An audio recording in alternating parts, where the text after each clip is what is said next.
Hello दोस्तों, आज हम बात करेंगे कल्कि 2898 एड मूवी की।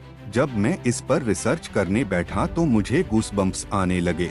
इसमें हम बात करेंगे कल्कि मूवी में प्रभास के कितने लुक्स हैं, इस मूवी में कौन कौन से एक्टर के कैमियो हैं और वह कौन सा रोल प्ले करेंगे उसके बारे में। तो सबसे पहले बात करते हैं। कल्कि मूवी में प्रभास के 10 लुक्स देखने को मिलेंगे, क्योंकि ये मूवी हमारे इंडियन कल्चर और हिस्ट्री से इंस्पायर्ड हैं, इसीलिए भगवान विष्णु के 10 अवतार इस मूवी में देखने को मिलेंगे। डायरेक्टर नाग अश्विन ने यह भी कहा है कि यह मूवी महाभारत काल से शुरू होगी। ये फिल्म की स्टोरी हमारे हिंदू मिथोलॉजी से बहुत इंस्पायर्ड है, जिसमें दुनिया में पाप और बुराई अपनी चरम सीमा पे होगी। तब भगवान विष्णु जी अपना 10वां अवतार कल्कि लेके आएंगे और 8 चिरंजीवियों के माध्यम से काली और पूरे कलयुग का अंत करेंगे। इस मूवी में बहुत सारे कैमियो हैं, लेकिन कुछ कैमियो रूमर हैं तो कुछ कैमियो रियल हैं। इस मूवी में हमें 15 कैमियो देखने को मिलेंगे, जिसमें 7 बड़े एक्टर हैं और 8वां रोल हम वीडियो के अंत में बताएंगे। जो 7 चिरंजीवियों के रोल प्ले करेंगे, जिनमें से पहला नाम है अमिताभ बच्चन, जो मूवी में अश्वत्थामा का रोल प्ले करेंगे। ये तो हमें टीजर से ही पता चल गया है। अश्वत्थामा महाभारत के इम्पोर्टेंट कैरेक्टर हैं। इससे हमें पता चलता है कि मूवी महाभारत काल से क्यों शुरू होगी। बाद में अगले एक्टर हैं जूनियर एनटीआर, जो इस मूवी में भगवान परशुराम जी का रोल प्ले करेंगे। परशुराम भगवान विष्णु के 6ठे अवतार हैं। परशुराम जी दुनिया के सबसे बड़े योद्धा हैं। उन्होंने एक समय पर पूरी दुनिया में क्षत्रियों का विनाश कर दिया था। उनका गुस्सा इतना प्रचंड था, माना जाता है क्षत्रियों के संहार के बाद अपने पापों का पश्चाताप करने के लिए उन्होंने सब कुछ त्याग दिया और पहाड़ों में समाधि लेने चले गए।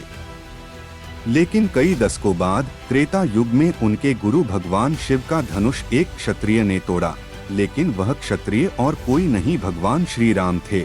माना जाता है आज के समय में भगवान परशुराम महेंद्रगिरी पर्वत पर तपस्या में लीन हैं और वे अपने अगले शिष्य की प्रतीक्षा कर रहे, जो हैं भगवान विष्णु के 10वें अवतार कल्कि। तो सोचो, जब जूनियर एनटीआर परशुराम बनके थिएटर की स्क्रीन पर हमें दिखेंगे तो क्या ही मजा आएगा। अगले एक्टर हैं नेचुरल स्टार नानी। वह इस मूवी में प्ले कर रहे हैं कृपाचार्य का रोल। कृपाचार्य महाभारत के सबसे मुख्य किरदारों में से एक थे। कृपाचार्य पांडव और कौरवों के कुलगुरु थे। महाभारत के युद्ध में उन्होंने कौरवों का पक्ष लिया था। वे यह पक्ष लेना नहीं चाहते थे, लेकिन अपने भांजे अश्वत्थामा और अपने भाई द्रोणाचार्य की वजह से उनको यह पक्ष लेना पड़ा था। रात्रि के अंधकार में अपने भांजे का बदला लेने के लिए कृपाचार्य ने पांडवों पर हमला बोल दिया था, लेकिन तब वह दोषी नहीं निकले। अपने पापों का पश्चाताप करने के लिए उन्होंने भगवान विष्णु की आराधना की और भगवान विष्णु ने उन्हें अमृत का वरदान दिया और कहा, कल्कि अवतार के अंत तक आपको धरती पर रहना होगा। तो नानी हमें इस रोल में नजर आएंगे। बाद में अगला एक्टर है दुलकर सलमान, जो विभीषण का रोल निभा रहे हैं। विभीषण को तो आप सभी लोग जानते ही होंगे, यह रावण के भाई हैं। बाद में अगले एक्टर हैं विजय देवरकोंडा, जो राजा बलि का अवतार निभाएंगे। राजा बलि एक राजा थे, जिनके अच्छाइयों के कारण जनता उनके गुणगान करती थी। उनका यश बढ़ते देखकर राजा इंद्र को चिंता होने लगी। तब उन्होंने भगवान विष्णु से अपनी बात कही और देवताओं की बात सुनकर भगवान विष्णु ने अपना वामन अवतार लिया और राजा बाली से 3 पैर भूमि मांगी। वामन भगवान ने 2 पैर में धरती और आकाश नाप लिया और तीसरा पैर रखने के लिए उनके पास जगह ही नहीं थी। तब राजा बलि ने अपना सिर झुका दिया। वामन भगवान पैर रखकर राजा बलि को पाताल में भेज दिया, लेकिन उससे पहले राजा बलि ने साल में एक बार उनकी प्रजा से मिलने की आज्ञा मांगी और सदियों से ऐसी मान्यता चली आ रही है कि एक दिन राजा बलि अपनी प्रजा से मिलने आते हैं और लोग उस दिन को ओणम मनाते हैं। जी हाँ दोस्तों, इसी खुशी में मलयाली समाज ओणम का त्योहार मनाता है। तो ऐसे अच्छे राजा का रोल प्ले करेंगे विजय देवरकोंडा। बाद में अगले एक्टर हैं राणा डगुबाटी। उनको कोई खास रोल प्ले करने को दिया गया है, क्योंकि ये मूवी के प्रमोशंस में भी सबसे आगे थे।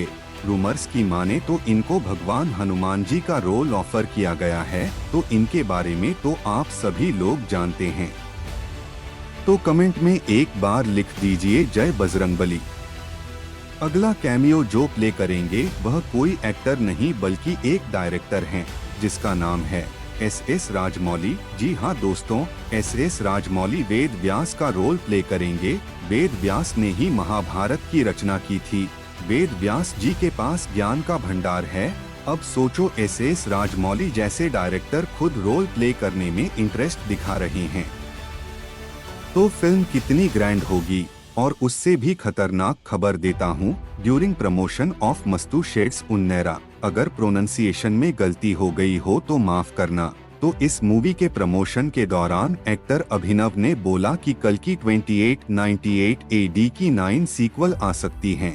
ये मूवी 9 पार्ट्स में भी आ सकती हैं।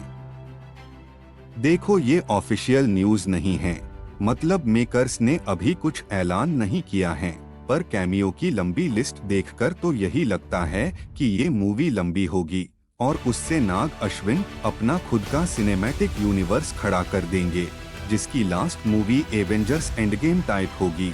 याद है ना कैसे थैनोस इन्फिनिटी स्टोन ईकते कर रहा था अपने चेलों के थ्रू, और अंत में सारे एवेंजर्स लास्ट में एक साथ आते हैं और थैनोस का खत्मा कर देते हैं।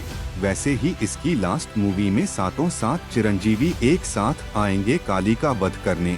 और सुनने में आया है कि कल की मूवी पोस्टपोन होने वाली है, क्योंकि उनका थोड़ा पोस्ट प्रोडक्शन का काम बाकी रह गया है। और अंत में मैंने बताया था कि चिरंजीवी का रोल कौन प्ले करेंगे, तो 8वां चिरंजीवी का रोल प्ले करेंगे डायरेक्टर राम गोपाल वर्मा, जो हैं जामवंत। और हाँ, आज की वीडियो में मैंने आप लोगों को जो भी बताया है मूवी के बारे में, वो सब रूमर्स सही भी हो सकते हैं या फिर गलत भी। अगर आपको वीडियो पसंद आया हो तो लाइक करें और नए हैं तो सब्सक्राइब करें। अगले वीडियो में मिलते हैं।